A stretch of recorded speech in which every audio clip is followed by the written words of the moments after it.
बात करते हैं इतिहास पे।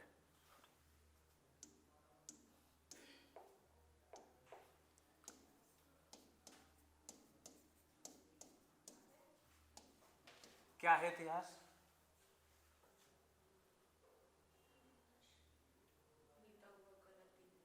अतीत, है ना। तो अतीत जो पूरा है वो इतिहास है।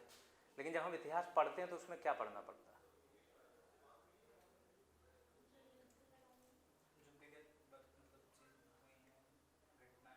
उनका अध्ययन करते हैं किसके? वर्तमान के परिप्रेक्ष्य में, है ना। वर्तमान में जो हमारी समझ बन गई, जो डेवलप हुई है समय के साथ साथ, उसके परिप्रेक्ष्य में हम क्या करते हैं? अध्ययन करते हैं किसका? अपने अतीत का। जैसे वर्तमान में हमारी समझ क्या बन गई? पहले हमने देखा कि हड़प्पा सभ्यता की जैसे खुदाई हुई, वहाँ से जो चीज़ें मिली, सिक्के मिले, तो हमने वहाँ से क्या लगा लिया है कि यहाँ पे व्यापार चलता होगा। हमारी वर्तमान में जो समझ बनी है, तो इतिहास का मेन होता है कि वर्तमान के परिप्रेक्ष्य में अतीत का आप अध्ययन कर रहे हो, है ना। जो आपका भूत में घटनाएं घटित हुई हैं उसका अध्ययन कर रहे हो अभी के परिप्रेक्ष्य में, ठीक है। दूसरी चीज़ कि जीव है, कोई भी जीव होगा जो भी क्रियाकलाप करता है ना।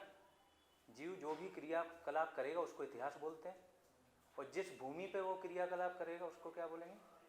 वो ज्योग्राफी हो गई। तो हिस्ट्री और ज्योग्राफी आपकी दोनों एक दूसरे से संबंधित होती हैं, है ना, ठीक है। तो इस इतिहास में आप समझ में आ गया पढ़ना क्या है, कि जो अतीत में हमारी घटनाएं घटित हुई हैं उनके बारे में हम पढ़ेंगे, ठीक। अब इतिहास के लिए क्या किया है हमारे इतिहासकारों ने, कि इतिहास को अपने पढ़ने की सुविधा के अनुसार 3 भाग में डिवाइड कर लिया इंडिया के इतिहास को, ठीक है। पहला कौन सा? प्राचीन, दूसरा मध्यकालीन, और तीसरा आधुनिक भारत। फिर एक आता है विश्व का इतिहास, वो विश्व का हो गया। इसमें भी फिर इन्होंने तोड़ दिया कि ये सारे तो पढ़ ही लिए, इनमें क्या पढ़ते हो आप? घटनाएं पढ़ोगे, राजवंश पढ़ोगे, वंशावली पढ़ोगे। बहुत ध्यान से सुनना, यहाँ से तुमको ना ओवरव्यू मिल जाएगा एक चीज़, है ना। कहीं कोई दिक्कत आ रही पूछ लो, ठीक। तो यहाँ पे आपको सारा एक ओवरव्यू मिल जाएगा कि इतिहास में 3 वो हो गई, 3 काल में डिवाइड कर लिया। एक विश्व का इतिहास है वो अलग कर लिया। अब इसके अलावा भी इन्होंने क्या किया, कला और संस्कृति को अलग करके, तो जो प्राचीन में कला संस्कृति हुई हैं उसके मध्यकालीन भारत में हुई हैं, और जो आधुनिक भारत में उसको क्या किया इन्होंने? अलग करके एक सब्जेक्ट बना दिया आर्ट एंड कल्चर का, है ना। मेनली होते हैं बेसिकली 3 ही, ठीक। तो ये 3 के बारे में हमको पढ़ना है। प्राचीन कालीन भारत में क्या हुआ, मध्यकालीन में और आधुनिक भारत में। अब थोड़ा तुम लोग को बताते हैं इतिहास आया कहाँ से, है ना। क्योंकि इंडिया में इतिहास लिखा किसने, हम जाने कैसे कि हमारे साथ क्या घटनाएं हुई हैं।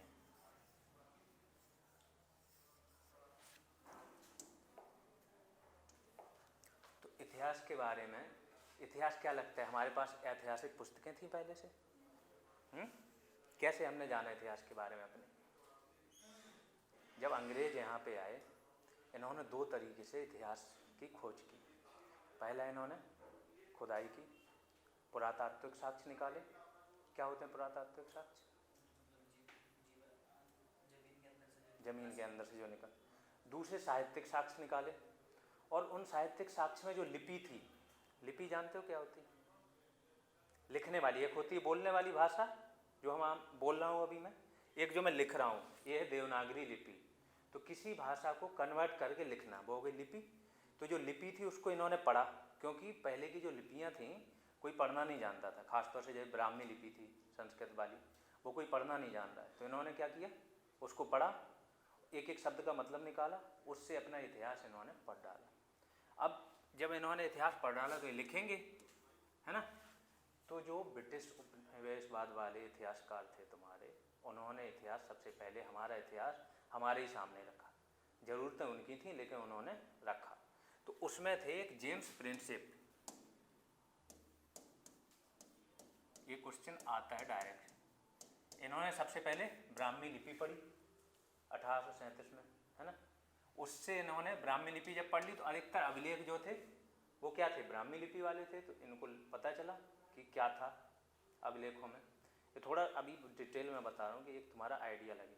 फिर आएंगे हम लोग आधा घंटे बाद की मेनली पढ़ेंगे क्या, तो इसको ध्यान से सुन लो, ये हमेशा हर क्लास के लिए हो जाएगा। दूसरे थे तुम्हारे जेम्स मिल,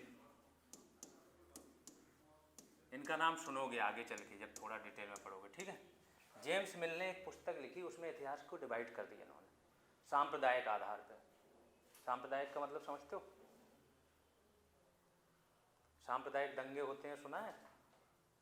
हाँ, सांप्रदायिक का मतलब दो संप्रदाय, दो धर्मों के बीच में या दो संप्रदाय के बीच में एक दूसरे से मतभेद हो, वो हो गई सांप्रदायिकता। तो सांप्रदायिक आधार पर इन्होंने डिवाइड कर दिया। क्या बोला इन्होंने कि जो आपका प्राचीन इतिहास था वो था हिंदू, जो मध्यकाल का था 8वीं शताब्दी से लेके कहाँ तक 12वीं शताब्दी तक, वो था तुम्हारा मुस्लिम, ठीक है।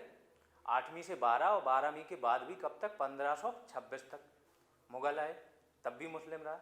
1757 में जब अंग्रेज यहाँ पे कब्जा कर लेंगे, वहाँ से इन्होंने बोला ये ईसाई वालों का इतिहास का।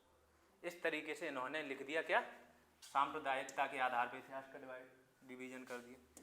तीसरे आएंगे आपके विंसेंट स्मिथ, इनका नाम सुना होगा आप लोगों ने, सुना किसी ने? ये एक पुस्तक लिखेंगे अर्ली हिस्ट्री ऑफ इंडिया 1904 में। इनके बारे में मैं बताता हूँ, ये क्वेश्चन आता है इनका कि भारत का नेपोलियन, समुद्रगुप्त को भारत का नेपोलियन किसने कहा, ये क्वेश्चन आता है ना, अगर पढ़ा होगा तो यही थे। इन्होंने इस बुक में लिखा था उसको, तो इन्होंने भारत का इतिहास लिख दिया, इनने अलग तरीके से लिखा। लेकिन इनने जो इतिहास लिखा या जो खोजा, उसमें अपने जो इनके हित थे ना उसके अनुसार लिख दिया। इन्हें लोगों में फूट डलवानी थी तो इन्होंने सांप्रदायिकता के आधार पर कर दिया विभाजन उसका। कुछ और करना था, अपने आप को महान दिखाना था, तो इन्होंने भारतीय धर्म को नीचा करके दिखा दिया। इस तरीके से इतिहास लेखन होगा। जब इतिहास लेखन इस तरीके से होगा तो क्या होगा, भारतीय इतिहासकार, भारत में भी बुद्धिजीवी वर्ग अब धीमे धीमे पैदा होना शुरू हो गया। वो क्या करेगा, अपने हिसाब से इतिहास लिखना शुरू करेगा।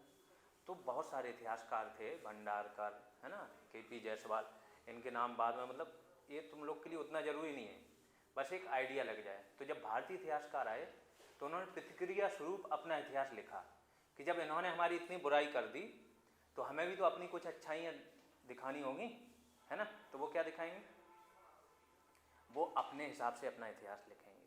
उसमें जो हमारे गौरवशाली पल थे कि प्राचीन काल हमारा बहुत गौरवशाली था, ये लोग अभी खोज कर रहे हैं, हमारे पास पहले से था। वो बोलेंगे, ये लोग अभी बोलते हैं नगरीकरण का हड़प्पा सभ्यता हमारे पास कब से थी, 2600 ईसा पूर्व में हड़प्पा सभ्यता थी, ठीक है। इस तरीके से वो बताएंगे, वो अपना इतिहास लिखेंगे।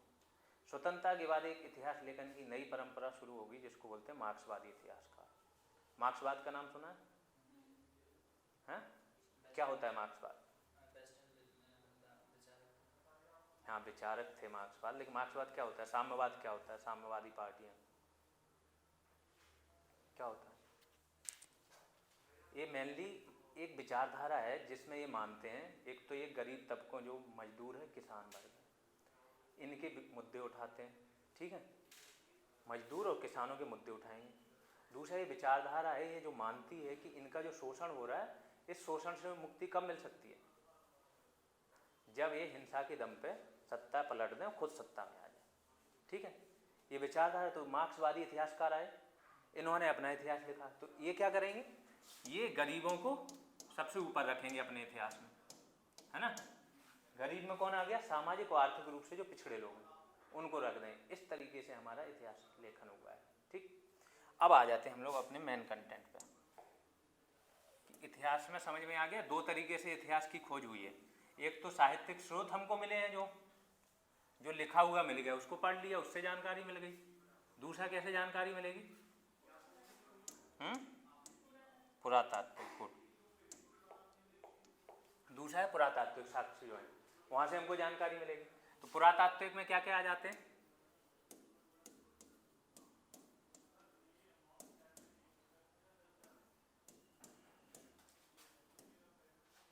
पुरातात्विक साक्ष्य में क्या क्या आते हैं? सिक्के हो गए, मूर्तियां हो गई, और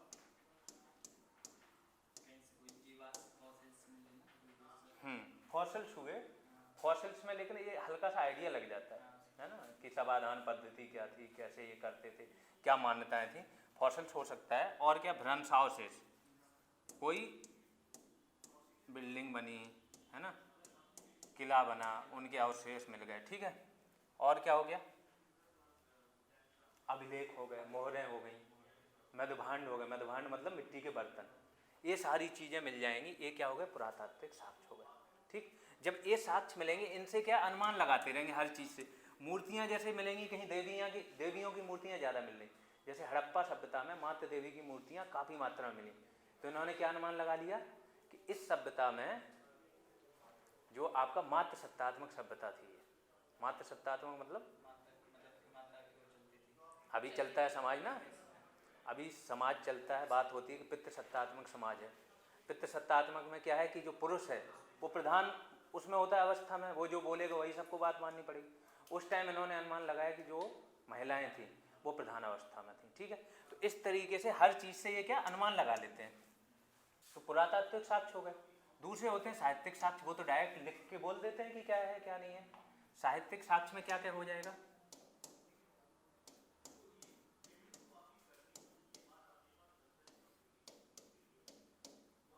साहित्यिक साक्ष्य में एक दो के नाम बताओ क्या क्या मिले होंगे। लिपि तो लिखने का हो गया, उस लिपि में लिख देंगे वो।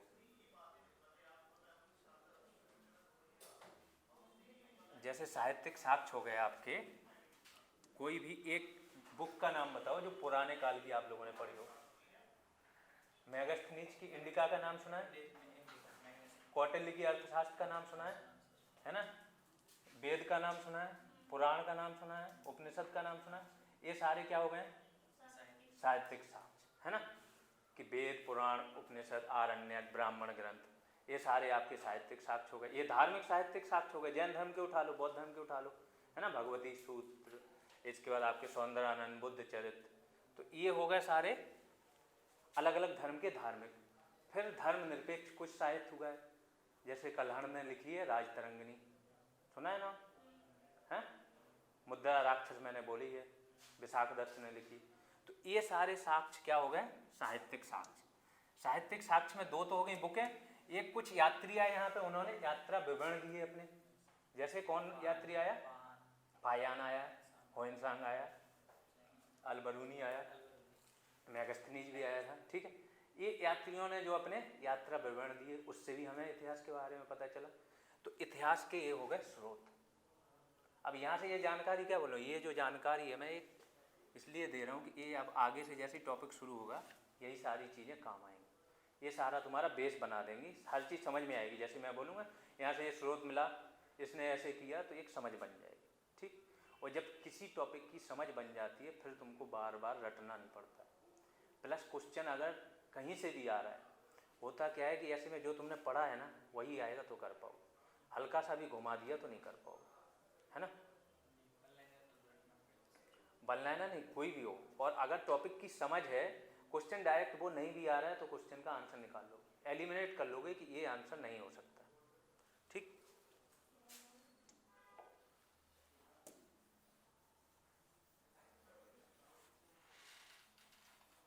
तो अब शुरू करते हैं इतिहास से। आज इतिहास का ना ओरिएंटेशन क्लास जैसा है।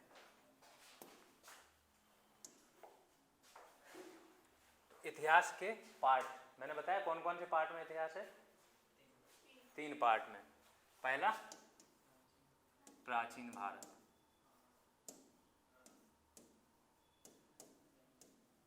तो प्राचीन भारत से ही शुरू करते हैं, उसका आइडिया लगेगा। कब से कब तक था प्राचीन भारत,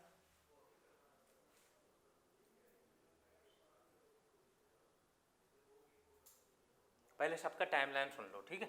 प्राचीन का भी, मध्यकालीन,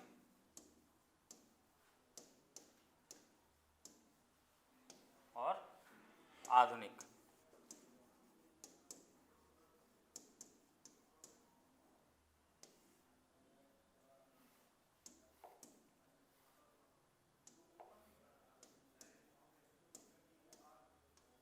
तीनों का टाइमलाइन। प्राचीन भारत जब से भी मनुष्य जो आधुनिक मानव है वो आया, तब से लेके आपका 2600 ईसा पूर्व, ठीक है, प्राचीन भारत में 5 लाख ले लो, 5 लाख ईसा पूर्व से लेके 2600 में तो आपकी हड़प्पा सभ्यता आ गई। हड़प्पा के आगे भी प्राचीन चलेगा, ये सीधा आपका प्राचीन चला जाएगा 800 ईसा पूर्व तक, 800 ईसा पूर्व तक। 800 ईसा पूर्व से भी 1200 ईसा पूर्व तक भी आपका जाता है, पूर्व मध्यकाल आता है, वो मध्यकाल नहीं आता डायरेक्ट, ठीक है। मध्यकाल मेनली ये मानते हैं 1200 ईसा पूर्व से 1750 तक, 1750 ईस्वी तक, ईसा पूर्व नहीं, 1200 ईस्वी से, ठीक। और आधुनिक 1750 से अभी तक चल ही रहा है ना। ये तीनों की टाइमलाइन है। अब ईस्वी ईसा पूर्व तो जानते हो ना क्या होता है, क्या होता है?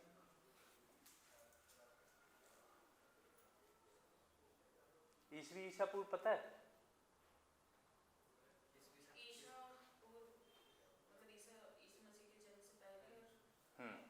ठीक है, ईसा मसीह के जन्म से पहले ईसा पूर्व हो गया, और जन्म के बाद ईस्वी लगाते हैं। मेनली इसको बोलते हैं बीसी, ठीक है, बिफोर क्राइस्ट, और एडी बोलते हैं एनो डोमिनी करके, ठीक है। तो बीसी अगर कहीं पर लिख दिया तो उसको ईसा पूर्व समझो, ईसा मसीह के जन्म के पहले। अगर एडी बोलो तो क्या, उनके जन्म के बाद। तो इतिहास का मैंने बता दिया कि मेनली तुमको 3 काल पढ़ने हैं, प्राचीन भारत का पढ़ोगे, मध्यकालीन पढ़ोगे, आधुनिक पढ़ोगे, ठीक है। ये तीनों इतिहास पढ़ लोगे, हो गया। अब प्राचीन से हम शुरू करेंगे।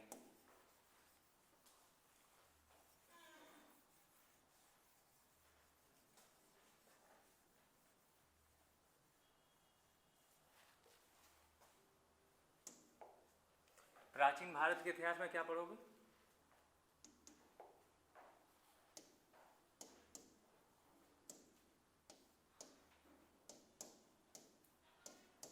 प्राचीन भारत का इतिहास कहाँ से मानोगे?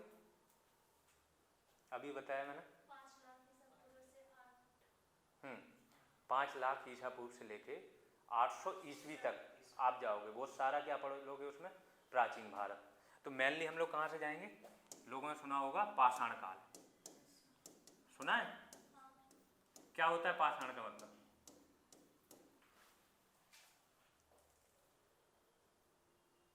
पाषाण का मतलब होता है पत्थर। चलो अब मैं डायरेक्ट बताते जाता हूँ, उसको सुनना आप ध्यान से, है ना। पूछता इसलिए हूँ कि तुम लोग थोड़ा दिमाग चलाओ, इससे जो फिर पता चले ना लग जाए। अब सुन लो, डायरेक्ट मैं पढ़ा रहा हूँ, है ना। तो प्राचीन काल है, ये आपका शुरू होगा पाषाण काल से। पाषाण काल जो होता है मतलब पत्थरों का उपयोग, ठीक। अगर पत्थरों का उपयोग हो रहा है आपका तो पाषाण काल है। पाषाण मतलब पत्थर, तो ये जो काल था यहाँ पे पत्थरों का उपयोग करते थे, ठीक है। तो पाषाण काल हो गया। पाषाण काल में क्या हुआ कि इसको 3 काल में बांट दिया गया। पुरा पाषाण काल, दूसरा मध्य पाषाण, तीसरा नवपाषाण। अब 3 काल में हर बार कोई अगर काल परिवर्तन होता है तो ध्यान रखा करो कि कुछ ना कुछ चेंज हो रहा है, तब ये काल इन्होंने वहाँ तक काल एंड कर दिया वो, ठीक। तो पुरा पाषाण काल में क्या होगा? पत्थर के जो औजार उपयोग होंगे वो अलग तरीके से होंगे। मध्य पाषाण काल में थोड़ा बदल जाएगा, इसको बोलते हैं माइक्रोलिथ काल।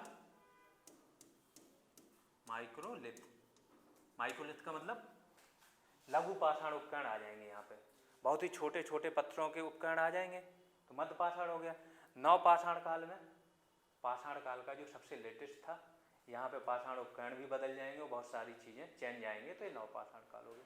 3 काल पढ़ोगे, ये आपका आ जाएगा 5 लाख से जब तक गए थे 12,000 ईसा पूर्व तक, ठीक है, 5 लाख टू।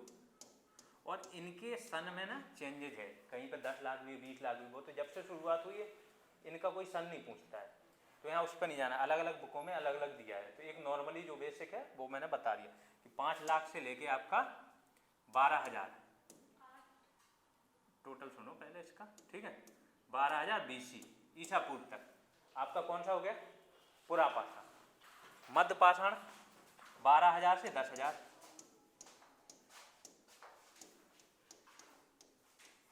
10,000 BC। 10,000 कहीं कहीं 9,000 आता है। और नवपाषाण आपका आता है 9,000 BC से अब तक, ठीक है। ये पाषाण का है, प्राचीन की बात नहीं हो रही है, जो आर्ट बोल रहे हो प्राचीन है वो पूरा, ठीक है। तो पाषाण में पुरापाषाण का टाइम लाइन, मध्य पाषाण का और नवपाषाण का। अब इस टाइम के अंदर जो भी घटनाएं घटित हुई हैं वो हम पढ़ेंगे, इसके अंदर जो भी घटनाएं घटित हुई हैं वो पढ़ेंगे उसके अंदर, ठीक है।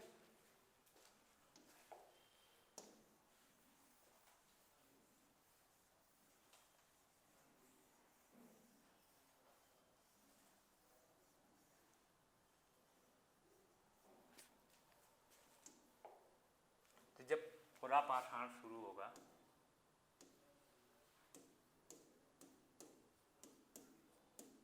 तो मेनली हमें पढ़ना क्या है पुरापाषाण में, कहाँ से क्या मिला है, कहाँ से क्या औजार मिला है, कुछ और साक्ष्य मिले जिससे हमने अनुमान लगाए। अनुमान क्या लगाएंगे, इनका जीवन कैसा था, रहन सहन कैसा था, खाना क्या खाते थे, आग का इस्तेमाल करते थे कि नहीं, हथियार औजार क्या है, शिकार करते थे कि नहीं, इतने ही लगाएंगे। तो यहाँ पे इम्पोर्टेंट, और तुम लोग के लिए क्या इम्पोर्टेंट है, आर वालों के लिए, कि कौन कौन से इसके स्थान थे, है ना, कौन कौन स्थान है, तो पूछ लेगा कि इनमें से पुरापाषाणकालीन स्थान यूपी के पूछता है। यूपी के अगर पुरापाषाणकालीन स्थान पूछे तो यूपी में थी एक बेलन नदी घाटी। बेलन नदी घाटी पड़ती है मिर्जापुर में, है ना, बेलन नदी है वहीं पे। और अधिकतर जितनी भी सभ्यताएं विकसित हुई या शुरुआती जितनी भी चीज़ें पढ़ोगे वो नदी के किनारे ही मिलेंगी। क्यों मिलेंगी, पानी मेन चीज़ होती थी, है ना, पानी की ज़रूरत होती थी, तो नदी के किनारे। तो यूपी में मिर्जापुर और उसके आसपास के क्षेत्र पुरापाषाणकालीन स्थल हैं। एक पाकिस्तान में था सोन नदी घाटी, तो उसके बारे में चर्चा होगी, ठीक है। तो ये हो गए ऐसे मध्यपाषाणकालीन स्थल। दूसरा जो पूछा जाता है कहाँ से क्या मिला, है ना, कहाँ से क्या मिला, तो कुछ साक्ष्य मिले हैं, कहीं पे भोजन को पकाने के साक्ष्य मिलेंगे लेकिन वो आगे चल के मिलेंगे, वो पुरापाषाण काल में नहीं मिलेंगे। कहीं पे रहने के साक्ष्य मिलेंगे, है ना, कहीं पे समाधान के साक्ष्य मिलेंगे। इसका पुरापाषाण काल में जो है आपका साक्ष्य मिलेगा एक भित्ति चित्रकला का, दीवार पर जो चित्रकला है वो कहाँ पे, भीमबेटका से, है ना। एक आध मनुष्य की खोपड़ी का साक्ष्य मिलेगा। तो पुरापाषाण काल यहाँ से तुम्हारा निपट जाएगा। मध्य पाषाण काल में क्या होगा, उपकरण तुम्हारे लघु हो जाएंगे। अब एक हल्का है जान लो, जब एक टॉपिक कराएंगे बहुत डिटेल में कराएंगे और सारी चीज़ें उसमें कवर हो जाएंगी। अभी तो एक ओवरव्यू दे रहा हूँ कि पढ़ना क्या है, तुम्हें समझ में आए कि इसके अंदर पढ़ना क्या है, और एक टाइमलाइन तुम्हारे माइंड में बन जाए कि ये समय था, ठीक। दूसरा मध्यपाषाण काल जो है तुम्हारा, मध्यपाषाण काल में भी ऐसे ही कुछ स्थान मिलेंगे, जैसे पशुपालन के साक्ष्य मिलने शुरू हो जाएंगे। कहाँ कहाँ पशुपालन के साक्ष्य मिले, आदमगढ़ MP, है ना। तो पशुपालन के तुमको साक्ष्य मिलने शुरू हो जाएंगे, कहाँ से, मध्यपाषाण काल से। और भी बहुत सारे स्थान हैं। हत्या का साक्ष्य कहाँ से मिला, सराय नहर राय है ना, महादाहा है, दमदमा करके एक है, चौपानी मांडो है। ये सारे स्थान जब पढ़ाएंगे पूरा 1 by 1 करके लिखाएंगे क्या मिला है कैसे मिला। तो कोई क्वेश्चन आ जाता है, अभी तो रखते हो तो उसके बैकग्राउंड नहीं पता है तो क्या है, नहीं अनुमान लगता है, फिर बैकग्राउंड पता होगा कि इस चीज़ का बैकग्राउंड एक्चुअली में है क्या। तो यहाँ पे आपका पाषाण काल हो जाएगा खत्म। पाषाण काल में इतना ही पढ़ना है, कौन कौन से इसके स्थान थे, कहाँ से किस चीज़ के साक्ष्य मिले। जब मेंस वाले स्टूडेंट होंगे तो वो इन्हीं साक्ष्यों से उनका अनुमान लग जाएगा। वो क्या पढ़ेंगे फिर, प्रीलिम्स में तुम्हारी जानकारी चेक होती है कि तुमको सारी जानकारी है कि नहीं। मेंस में क्या होता है, तुम्हारी समझ चेक होती है। मेंस में अगर जानकारी नहीं भी है तो दिक्कत नहीं होती। जैसे अगर साक्ष्य मिल गया तुम्हारा कि एक चूल्हा, बड़े से चूल्हे के साक्ष्य मिले हैं आपके महादाहा से, ठीक है, सामूहिक चूल्हे के, तो इन्होंने क्या लगाया अनुमान कि लोग मिलके खाना बनाते थे, एक साथ रहते थे, है ना। परिवार जो होता था संयुक्त परिवार था, वो बड़ा सा परिवार एक साथ रहता था। अगर स्त्री और पुरुष को एक साथ दफनाने के साक्ष्य मिले, हड्डियां मिली हैं स्त्री और पुरुष की एक ही कब्र में, उससे क्या लगाएंगे, उससे क्या अनुमान लगाएंगे,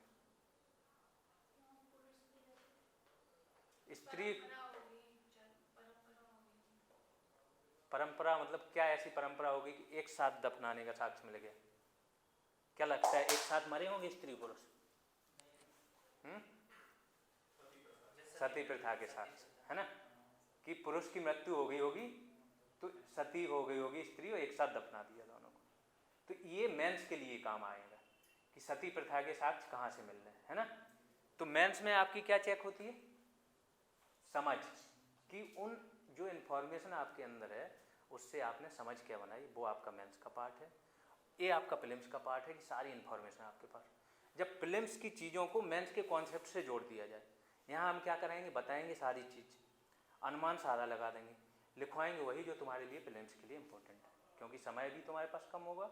दूसरी चीज़ कि उस जगह पे फिक्स रहोगे तो अभी हाल में क्रैश कोर्स जैसा हो जाएगा, है ना।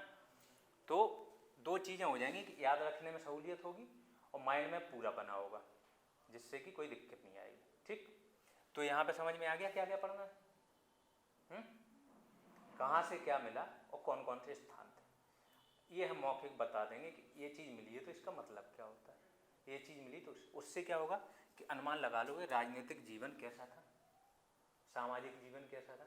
अगर सामाजिक जीवन में जैसे मैंने बताया कि अगर मातृ देवी की मूर्तियाँ मिल रही तो मातृ सत्तात्मक समाज था। अगर दो रहन सहन का अलग अलग, हड़प्पा है जैसे हड़प्पा सभ्यता है तो रहने के अलग अलग स्थान मिले हैं, एक ऊंचाई पे मिला है, अच्छे थे वो मकान, तो उन्होंने अनुमान लगाया समाज में विभाजन था, ऊंचे लोग भी थे और नीचे तबके के लोग भी थे। ये अनुमान लगा लोगे तो ये सारी जानकारी तुमको देते जाएंगे और लिखवाते जाएंगे, जिससे कि तुम्हारा A to Z overall cover हो जाएगा। ठीक है। अब पुरापाषाण काल के बाद क्या आता है? मध्य के बाद नवपाषाण काल, और पाषाण काल के बाद क्या आता है?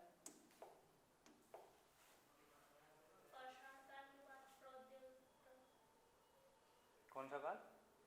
पाषाण काल के बाद आपका सीधा हड़प्पा सभ्यता आ जाएगी। ठीक है, क्या? हड़प्पा सभ्यता। कब इसकी खोज हुई? 1921। किसने की थी? दयाराम साहनी ने, है ना। हड़प्पा सभ्यता, कौन था इसका head? Sir John Marshall head थे ASI के, है ना, भारतीय पुरातत्व सर्वेक्षण के हेड थे, और दयाराम साहनी ने इसकी खोज की। तो दूसरा आगे हड़प्पा सभ्यता, इसकी टाइमलाइन क्या थी? 2600 BC से 1700, 1800, कुछ लोग 1900 तक भी मानते हैं। ठीक है, तो इसको 1800 ले लो मेनली। ये इस टाइम में अपने चरम पे थी। जब मैं थोड़ा डिटेल में बताऊंगा तो बहुत सारे लोगों ने बोला ये अचानक से आई, अचानक से चली गई, लेकिन ऐसा नहीं, इसका बहुत क्रमिक विकास हुआ था। जो बलूचिस्तान वगैरह के साथ ग्रामीण संस्कृति थी उससे विकास हुआ, तो मेनली 3600 ईस्वी से इसका विकास हो रहा था, ईसा पूर्व से, है ना। तो ये उसका है, लेकिन जो तुम्हारे लिए जानने का है कि इसका मेन काल क्या था? 2600 BC से 1900 BC। तीसरा काल क्या पढ़ोगे? वैदिक युग। ये कब से कब तक है?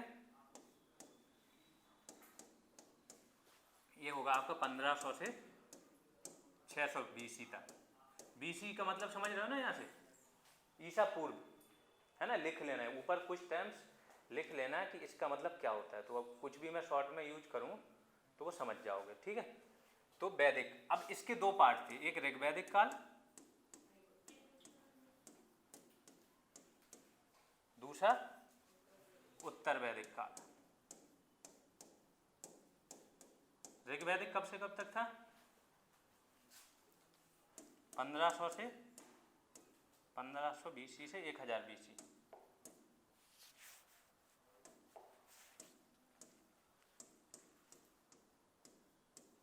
और ये वाला उत्तर वैदिक 1000 से 600 BC तक। इसकी कुछ अलग विशेषताएं रही होंगी, इसकी अलग। इसमें क्या क्या मिले होंगे ऋग्वैदिक काल में? मेनली ऋग्वेद पे आधारित है। ऋग्वेद में जो जो वर्णन है उसके आधार पर। लिपि तो यहाँ पे थी नहीं, लिपि थी नहीं तो कैसे पता चला? ये लोग एक दूसरे को रटा देते थे, पीढ़ी दर पीढ़ी वो ज्ञान ट्रांसफर होता चला गया। ठीक है, तो लोगों तक पहुँचता गया। या कोई मंत्र तुमको आ रहा है, अपने बच्चे पर ट्रांसफर कर दिया, बच्चा फिर आगे, तो पीढ़ी दर पीढ़ी क्या होगा? वो ट्रांसफर हो रहा है। ऐसे ऋग्वेद के समय हुआ कि लिखने का तो कोई साधन था नहीं, तो पीढ़ी दर पीढ़ी मौखिक रूप से ये चीज़ ज्ञान ट्रांसफर हुआ। उत्तर वैदिक काल में क्या हुआ? बाकी के अदर ग्रंथ जो हैं वो उत्तर वैदिक काल में, तो ये सारी चीज़ लिखवाएंगे। ऋग्वेद में कौन कौन से वेद थे? 4 वेद होंगे, उनके ब्राह्मण होंगे, है ना, उनके आरण्यक होंगे, उनके उपनिषद होंगे, वेदांग होंगे, है ना, इसके बाद उपवेद होंगे, बहुत सारी चीज़ें, ये सारी चीज़ एक बाय वन डिटेल में लिखा देंगे कि ऋग्वेद का जैसे ब्राह्मण, ऋग्वेद का ब्राह्मण ग्रंथ किसी को पता है? ऐतरेय और कौशिकी, है ना। उपनिषदों का जैसे 4 आश्रम का नाम सुना होगा लोगों ने। हिंदू धर्म में आश्रम व्यवस्था होती है, 4 आश्रम होते हैं, ब्रह्मचर्य होता है, गृहस्थ होता है, वानप्रस्थ होता है। तो एक जाबालो उपनिषद करके आया था, आश्रम व्यवस्था वहाँ से ली गई। तो ऐसे बहुत सारी चीज़ें, आस्तोमा सदगमय कहाँ से आया, है ना, सबसे बड़ा उपनिषद कौन सा, सबसे छोटा, ये सारी चीज़ तुमको डिटेल में और एक समझ बनाते हुए देंगे कि ऐसे हुआ था, ये चीज़ का ये मायना उसका। तो ये समझ में आ जाएगा पूरा टॉपिक। और ये जो भी टॉपिक देंगे ना, इसमें से कुछ बाहर नहीं जाएगा। कोई भी एग्जाम देते रहो, चाहे वो छोटे से छोटा दे लो और बड़े से बड़ा। बस बड़े एग्जाम में ये है कि मेंस में थोड़ा अंतर हो जाता है कि मेंस वालों के लिए अलग से कराया जाएगा उनका मेंस का, बाकी प्रीलिम्स वालों का तो सबका सेम चलेगा। क्योंकि जैसे छोटा एग्जाम कोई देने जा रहे हो, कांस्टेबल का देने जा रहे हो, कम जानकारी चाहिए, लेकिन कम जानकारी उन्हीं लोग के पास होती है जो 1 लाइनर्स पढ़ते हैं। जिनके पास एक जानकारी पूरी किसी टॉपिक से रिलेटेड सारे काम की जानकारी है, तो कोई भी एग्जाम दे लो, है ना। तो यहाँ पे वही कराएंगे, कोई भी टॉपिक है उससे रिलेटेड सारी जानकारी तुम्हारे पास हो। दूसरा वैदिक काल हो गया, उसके बाद कौन सा काल आएगा? ताम्रपाषाण। ताम्रपाषाण एक्चुअली पहले आ जाएगा, वैदिक के पहले आ जाएगा ये, ठीक है। ताम्रपाषाण काल जो आएगा तुम्हारा, वो उसके साक्ष्य मिलने शुरू हो जाते हैं आपके 2200 ईसा पूर्व से, ठीक है। और वैसे तांबा और पहले आता है। जो तुम्हारी हड़प्पा सभ्यता थी वो कौन सी थी? कांस्ययुगीन सभ्यता। कांसा जानते हो कैसे बनता है? तांबा प्लस टिन को मिलाते हैं, तो तांबा पहले आया होगा तभी तो कांसा बना। तो टेक्निकली ताम्रपाषाण हड़प्पा के भी पहले आना चाहिए, लेकिन ये हड़प्पा के बाद इसके साक्ष्य मिले हुए हैं, ठीक है। तो ताम्रपाषाण भी पढ़ोगे, ये हल्का सा, इसमें कुछ ज़्यादा नहीं, 2-3 इसके फैक्ट हैं इसके अंदर के और 4-5 स्थान हैं, तो इसका बहुत ज़्यादा है नहीं रोल। इसके बाद ताम्रपाषाण के बाद बता ही दिया मैंने, वैदिक काल आ जाएगा। और वैदिक के बाद महाजनपद काल में, महाजनपद काल आएगा। और इसी महाजनपद काल के समय ही जैन और बौद्ध धर्म का उदय होना शुरू होगा, है ना। पहले क्या है, कबीले बने हुए हैं, कबीले बने रहेंगे, छोटे छोटे कबीले, उनके राजा। तो कोई भूमि की अवधारणा नहीं है अभी, कबीले बने हैं और राजा क्या है, किस चीज़ के लिए? पशुओं की रक्षा करने के लिए। युद्ध भी लड़े जा रहे हैं, क्या? पशु प्राप्ति के लिए। धीमे धीमे कबीले बड़े हो जाएंगे, वो जन बन जाएंगे, कबीले का बड़ा स्वरूप जन बन जाएगा। तो जन फिर आगे चल के जनपद बन जाएगा, जन और बड़ा होगा। जैसे सोच देखते होगे, जो पहले तहसील थी वो जिला बन जाता आगे चल के, वैसे ही जन आगे चल के जनपद बन जाएगा, और जनपद बन के महाजनपद। जैसे ही महाजनपद बनेगा तो राजा एक अपने आप में स्थिर हो जाएगा, शक्तिशाली हो जाएगा, सेना रखने लगेगा। ये पूरा जब डिटेल में कराएंगे तो एक पूरी हायरार्की बन जाएगी, ठीक है। तो महाजनपद काल, इसी के साथ बौद्ध और जैन धर्म का उदय होगा, इसी काल में होगा। क्यों उदय होगा उसका भी बताएंगे, क्योंकि इस काल में ब्राह्मण धर्म में बहुत सारी ऐसी चीज़ें आ गई थी जिसमें कर्मकांड आ गया था, मूर्ति पूजा आ गई थी, बहुदेववाद आ गया था, हैं, बहुत सारी बलि प्रथाएं आ गई थी। हाँ, तो इन चीज़ों के मुकाबला करने के लिए लोग परेशान हो गए थे। बलि दी जा रही, पशुओं की बहुत बड़े पैमाने पर बलि दी जा रही। खेती में क्या होगा, पशु चाहिए, अब खेती में पशु कम पड़ रहे हैं। जैन या बौद्ध धर्म वाले जो हैं, जो लोग व्यापार करना चाह रहे हैं, तो व्यापार को इस धर्म में क्या माना है, लोन देना, ऋण देना, लेना। हिंदू धर्म में माना गया कि पाप था। अब जिनको व्यापार करना वो क्या करेंगे, वो चाहेंगे कोई एक ऐसा धर्म आए जो इस चीज़ को मान्यता दे, है ना। इस तरीके से उदय होगा इसी टाइम में, क्या, जैन और बौद्ध धर्म का। तो उसकी पूरी डिटेल A to Z आप लोग को दी जाएगी जैन और बौद्ध धर्म की, कि कैसे क्या है। वैसे अगर डिटेल में वीडियो देखना है, शुरुआत करनी है, यूट्यूब चैनल एक है, उस पर पड़ा हुआ है GS रिवॉल्यूशन करके, ठीक है। अभी शुरू किया है इस चैनल को 1-2 सप्ताह पहले। इस पे आपके एंशिएंट के ऑलमोस्ट वीडियो पड़े, 1-2 वीडियो बाकी हैं, पढ़ जाएंगे वो। तो यहाँ से शुरू कर सकते हैं एंशिएंट पढ़ने। 20-20 मिनट के वीडियो रहेंगे, आराम से देखो, PDF भी पढ़िए उसकी, कोई दिक्कत आए तो PDF फिर से मिल जाएगी, ठीक है। और 20-20 मिनट की वीडियो का ये कंटेंट है कि जो मैं यहाँ बता रहा हूँ ना, वो सोचो 20 मिनट की वीडियो में सारा कवर है। तो अपना देखना एंशिएंट कवर यहीं से हो जाएगी जब तक। इसके बाद जब यहाँ पे पूरी प्रॉपर क्लास शुरू होगी तो यही सारी चीज़ें फिर से कराएंगे, है ना। अभी तो ये है कि खाली टाइम में यूटिलाइज करना है उसका, तो कर सकते हो, ठीक।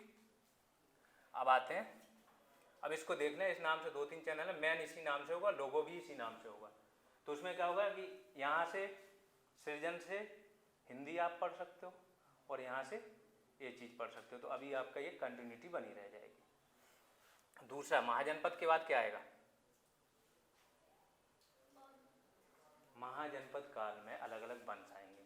हर्यक वंश आएगा सबसे पहले आपका, फिर शिशुनाग वंश आएगा, फिर नंद वंश आएगा, और नंद वंश का अंतिम शासक रहेगा घनानंद। उसको मार के चंद्रगुप्त मौर्य वंश की स्थापना कर दी।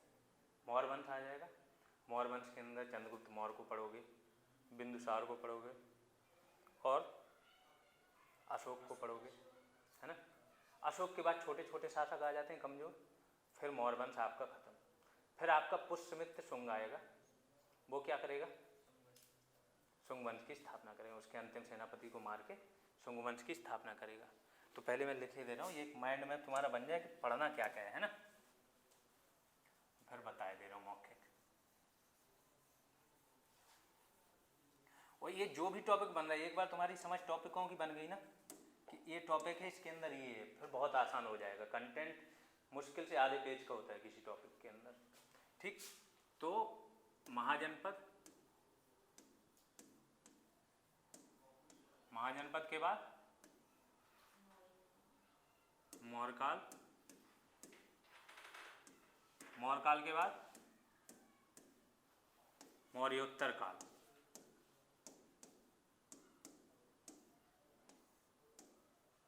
मौर्योत्तर काल के बाद गुप्त काल, और गुप्त काल के बाद गुप्तोत्तर काल।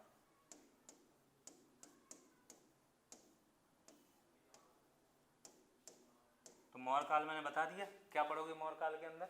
मौर्योत्तर काल में क्या होगा कि मौर्य काल का जो अंतिम सेनापति होगा उसको मार के शुंग वंश की नींव डाल देगा पुष्यमित्र शुंग। शुंग वंश में वो काम कराएगा बहुत सारे। मनुस्मृति का नाम सुना होगा, उसी के काल में हुआ है। पतंजलि का नाम सुनते होगे, उसी के काल के हैं। अश्वमेध यज्ञ वगैरह कराएगा। यूपी में बहुत बार क्वेश्चन आता है एक कि अयोध्या अभिलेख किससे संबंधित है ना। तो ये इसी से संबंधित रहेगा। तो इसके बारे में जो जो डिटेल होगी सारी देंगे। 84,000 स्तूपों का ये क्या कराता है? नष्ट करा देता है। फिर 2 स्तूपों का निर्माण भी कराता है। पहले ईंट के स्तूप होते हैं, पत्थरों के कराता है। तो इस तरीके से तुम्हारा शुंग वंश। फिर एक कर्ण वंश आएगा, इसी काल में आएगा। ये सारे किस में आ रहे हैं? मौर्य में, मौर्योत्तर में। शुंग, कर्ण, सातवाहन, कुषाण। इसी टाइम पे आएंगे, विदेशी भी आएंगे। कुषाण भी विदेशी थे। हिंद यवन,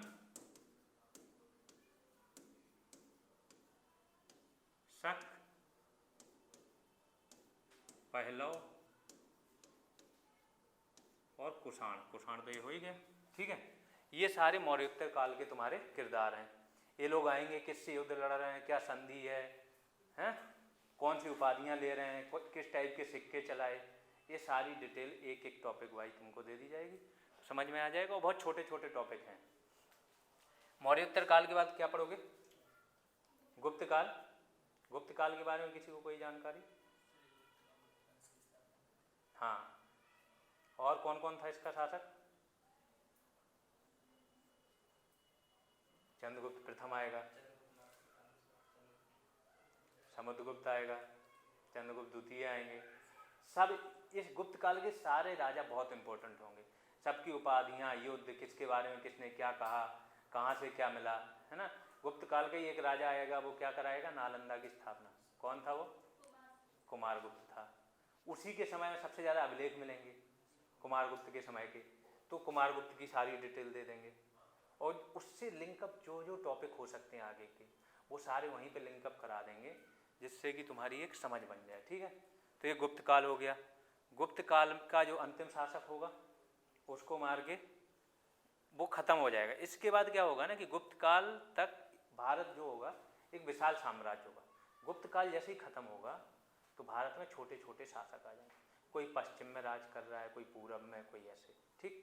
तो फिर क्या होगा, उत्तर में एक आएगा शासक हर्षवर्धन, नाम सुना होगा हर्षवर्धन का, है ना, पुष्यभूति वंश, हर्षवर्धन आएगा। वो थोड़ा सा शक्तिशाली शासक था हर्षवर्धन, उसके बारे में बोला भी जाता है कि अंतिम हिंदू शासक था जो शक्तिशाली था। वो आएगा, वो कुछ काम कराएगा, उसके बारे में डिटेल लेंगे।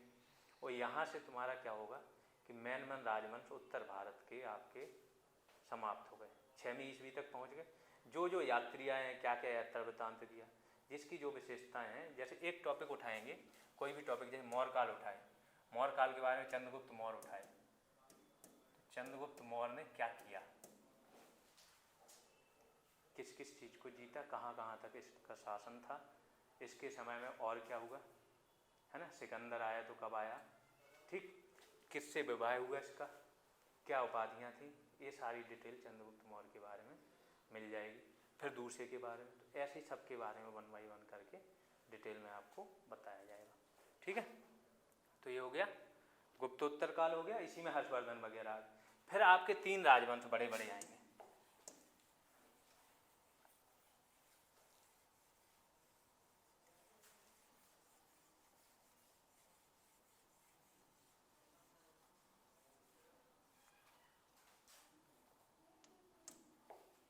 तीन राजवंश बड़े बड़े आ जाएंगे। एक दक्कन में आ जाएगा राष्ट्रकूट वंश। ये समय के साथ चलोगे ना, जैसे समय से बता रहा हूँ, शुरुआत कहाँ से की थी हमने, पाषाण काल से, 5 लाख ईसा पूर्व से की थी। कहाँ तक पहुँच गए हम, 600 ईस्वी तक पहुँच गए। तो जैसे समय के साथ चलोगे, याद रखना बहुत इजी हो जाएगा। इसके बाद 600 ईस्वी के बाद उत्तर भारत में कौन सा आएगा आपका, गुर्जर प्रतिहार,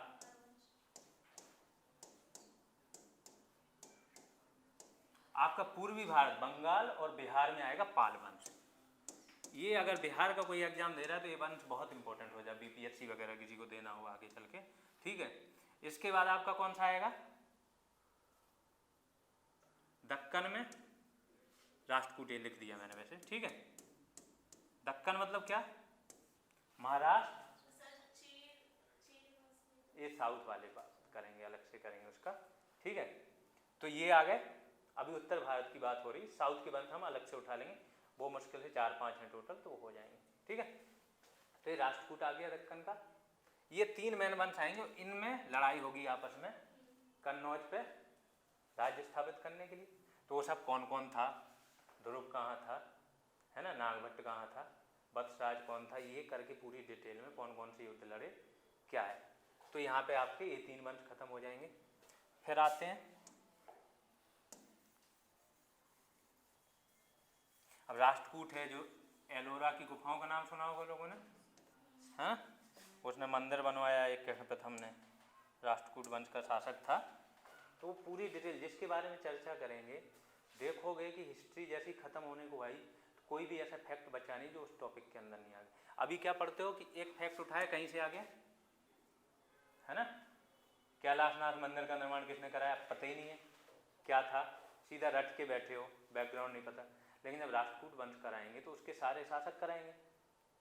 तो जैसे कृष्ण प्रथम पे आएंगे, वहाँ से समझ में आएगा कृष्ण प्रथम ने इसका निर्माण कराया था गुफा संख्या 16 में, एलोरा में।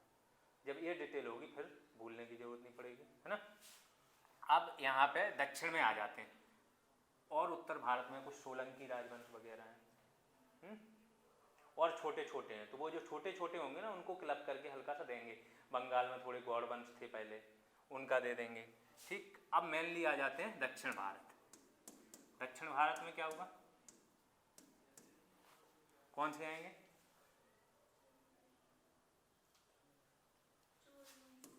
चोल, उनके पहले पल्लव आ जाएंगे। एक्चुअली पहले दक्षिण भारत में एक आएगा संगम काल, ये होगा 300 BC से 300 AD तक, ठीक है। इसमें क्या हुआ कि कवि, तमिल कवि थे, उनकी एक गोष्ठी आपस में बैठ के एक चर्चा होती थी। वो वहाँ पे वो कविताओं का संग्रह करते थे, एक दूसरे सुनाते थे। उन्हीं का जो संग्रह होगा वो क्या कहलाएगा, संगम, उसी को संगम बोलेंगे। कुछ काव्यों की रचना होगी वहाँ पे, तो ये संगम काल, उसी ये पूरा काल संगम काल। तो यहाँ पे क्या किताबें, टोटल 3 संगम होंगे, किसकी अध्यक्षता में कहाँ पे हुए वो सारी करा देंगे, और ये उन पे समझ बनवा देंगे, और कौन कौन सी किताबें लिखेंगे। तो संगम काल तुम्हारा मुश्किल से आधे पेज का खत्म हो जाएगा। संगम काल के बाद आ जाएगा पल्लव, ठीक है, 600 BC के आसपास। फिर चोल आ जाएगा, चालुक्य भी उसी समय पढ़ोगे, और जो चेर और पांड्य हैं बाद के हैं, ठीक है। पांड्य वंश जैसे चोल खत्म होता है दक्षिण, सबसे दक्षिण में तमिलनाडु मदुरई वगैरह में, फिर पांड्य वंश आ जाता है, उसके बाद नायक वंश। तो उतने इंपॉर्टेंट नहीं है, जो जो इंपॉर्टेंट है वो सारे करा देंगे, है ना। जैसे चालुक्य राजा पुलकेशिन द्वितीय का नाम सुने होगे, सुना है? ऐहोल अभिलेख का नाम सुना है? ऐहोल अभिलेख, या हर्षवर्धन को किसने हराया था पुलकेशिन द्वितीय ने। ये जो फैक्चुअल चीजें हैं, तो एक जैसी पुलकेशिन द्वितीय पढ़ोगे उसके बारे में सारी चीजें आ जाएंगी। तो वो 2-4 जगह से जो लग रहा है कि अलग अलग कहीं से भी पूछ देता है, वैसा नहीं होता है ना। तो यहाँ पे आपका एंशिएंट इंडिया क्या हो जाएगी, समाप्त हो जाएगी। एंशिएंट इंडिया में बस इतने ही टॉपिक, बौद्ध और जैन धर्म बता दिया, लास्ट के 2 टॉपिक लास्ट में या महाजनपद के साथ में बौद्ध और जैन धर्म आपको इतना डिटेल में कराएंगे, भगवान बुद्ध के जन्म से लेकर लास्ट तक क्या है, क्या शिक्षाएं दी, किसका क्या महत्व था, क्या इनकी मान्यताएं, क्या ग्रंथ हैं, कौन सी भाषा में लिखे गए। तो बौद्ध और जैन धर्म सारे खत्म हो जाएंगे। और यहाँ पे आपका क्या हो गया, इनकी कला भी, स्थापत्य, हर चीज की बात होगी। सीधी बात है, जो टॉपिक होगा, जैसे चोल काल में क्या हुआ, चोलकालीन राजाओं के नाम बताओ एक आध, किसी को पता हो तो। 2 मेन राजा थे, ठीक है। पहला था राजराज चोल, हाँ ये पहले के हो गए, इनने कोई इंपॉर्टेंट काम नहीं किया। जो मेनली है, क्या होता है किसी वंश में, ये चोल वंश है या कोई भी वंश है, उसमें क्या करोगे, सबसे पहले उसका संस्थापक चाहिए तुमको, कि इसका संस्थापक क्या था। फिर मेन राजा चाहिए। जैसे चोल का कौन था संस्थापक, विजयालय, ठीक। फिर मेन जो तुम्हारे राजा हैं उनके बारे में जानकारी चाहिए। तो इसमें 2 ही इंपॉर्टेंट राजा होंगे, और बीच में रहेंगे कुलोतुंग वगैरह ये सब, लेकिन मेन इंपॉर्टेंट राजा है एक तुम्हारा राजराज प्रथम है, दूसरा राजेंद्र प्रथम। इसने जो जो मंदिरों के निर्माण कराए वो आ जाएंगे। कौन सा मंदिर का निर्माण कराया, किसी को पता? जैसे बृहदेश्वर मंदिर का नाम सुने, बृहदेश्वर मंदिर, गंगैकोंड चोलपुरम करके मंदिर है, बहुत विशाल मंदिरों के निर्माण कराए। तो जब इनके बारे में कराएंगे तो जो इन्होंने निर्माण कार्य भी किए वो भी पढ़ लोगे। तो एंशिएंट हिस्ट्री यहाँ पे